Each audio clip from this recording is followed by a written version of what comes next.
ഓരോ സെക്കൻഡിലും ലോകമെമ്പാടും ട്രില്യൺ കണക്കിന് ബൈറ്റുകളുടെ ഡാറ്റ സഞ്ചരിക്കുന്നു.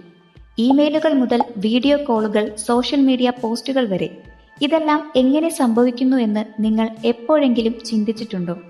അതിനുത്തരം സമുദ്രത്തിനടിയിലാണ്. നമ്മുടെ സമുദ്രത്തിനടിയിൽ സബ്മറൈൻ കേബിളുകളുടെ ഒരു വലിയ ശൃംഖല തന്നെയുണ്ട്. ഇവ അതിവേഗ ഇന്റർനെറ്റ് ഹൈവേകളാണ്. ലോകത്തിലെ ഡിജിറ്റൽ ഡാറ്റയുടെ 99% ഈ സബ്മറൈൻ കേബിളുകളിലൂടെയാണ് കടന്നു പോകുന്നത്. ശരിക്കും ഇത് എങ്ങനെയാണ് സഞ്ചരിക്കുന്നത്? ആഴക്കടലിന്റെ സമ്മർദ്ദത്തെ ചെറുക്കാൻ പ്രത്യേക സംരക്ഷണ പാളികളിൽ പൊതിഞ്ഞ ഫൈബർ ഒപ്റ്റിക് കേബിളുകളാണ് സബ്മറൈൻ കേബിളുകൾ. ഓരോ സ്ട്രാൻഡിനും പ്രകാശവേഗതയിൽ ഡാറ്റ കൊണ്ടുപോകാൻ കഴിയും. നിങ്ങളുടെ പ്രിയപ്പെട്ട വീഡിയോകൾ മുതൽ സാമ്പത്തിക ഇടപാടുകൾ വരെ എല്ലാം കൈമാറും. ഈ സാങ്കേതികവിദ്യ പുതിയതല്ല.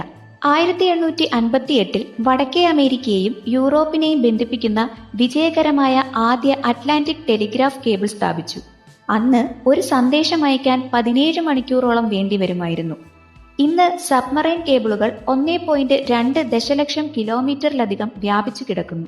ഇത് 30 തവണ ഭൂമിയെ ചുറ്റാനുള്ള അത്രയും വരും. ഈ കേബിളുകൾ ഇടുന്നത് അത്ര എളുപ്പമുള്ള കാര്യമല്ല.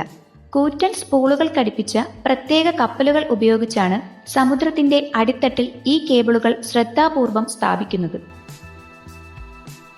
ഏത് പ്രതികൂല സാഹചര്യങ്ങളെയും തരണം ചെയ്യത്തക്ക വിധം നീണ്ടു നിൽക്കുന്ന തരത്തിലാണ് ഈ കേബിളുകൾ നിർമ്മിച്ചിരിക്കുന്നത്. എന്നാൽ ചിലപ്പോഴെങ്കിലും സ്രാവുകളുടെ ആക്രമണങ്ങളും ഭൂകമ്പങ്ങളും കൂടാതെ കപ്പലുകൾ നങ്കൂരമിടുമ്പോഴും ഈ കേബിളുകൾക്ക് കേടുപാടുകൾ സംഭവിക്കാറുണ്ട്. ഡാറ്റയുടെ ആവശ്യം വർദ്ധിക്കുന്നതനുസരിച്ച് കൂടുതൽ കേബിളുകളുടെ ആവശ്യകതയും വർദ്ധിക്കുന്നു. ഗൂഗിളും ഫേസ്ബുക്കും പോലുള്ള കമ്പനികൾ ലോകത്തിലെ ഏറ്റവും വിദൂര കോണുകളെപ്പോലും ബന്ധിപ്പിച്ച് പുതിയ നെറ്റ്വർക്കുകൾ നിർമ്മിക്കുന്നതിനു വേണ്ടി ശതകോടികളാണ് നിക്ഷേപിക്കുന്നത്. സബ്മറൈൻ കേബിളുകൾ നമ്മുടെ ഡിജിറ്റൽ ലോകത്തിന്റെ മറഞ്ഞിരിക്കുന്ന നട്ടെല്ലാണ്. ഇവ 24 മണിക്കൂറും ഇന്റർനെറ്റ് ലഭ്യത ഉറപ്പാക്കുന്നു. അതിനാൽ അടുത്ത തവണ നിങ്ങൾ ഒരു വീഡിയോ കാണുമ്പോഴോ ഒരു ഇമെയിൽ അയക്കുമ്പോഴോ ഓർക്കുക, നിങ്ങളിൽ എത്തുന്നതിന് മുമ്പ് അത് സമുദ്രത്തിനടിയിലൂടെ ആയിരക്കണക്കിന് കിലോമീറ്ററുകൾ സഞ്ചരിച്ചിട്ടുണ്ടാകാം. വീഡിയോ ഇഷ്ടമായാൽ ലൈക്ക് ചെയ്യാനും സബ്സ്ക്രൈബ് ചെയ്യാനും ഫ്രണ്ട്സിനൊക്കെ ഷെയർ ചെയ്യാനും മറക്കില്ലല്ലോ. ഇതുപോലെയുള്ള കൂടുതൽ ഇൻട്രസ്റ്റിംഗ് വീഡിയോസിനായി സബ്സ്ക്രൈബ് ചെയ്യൂ ഫാക്ടോളജി മലയാളം.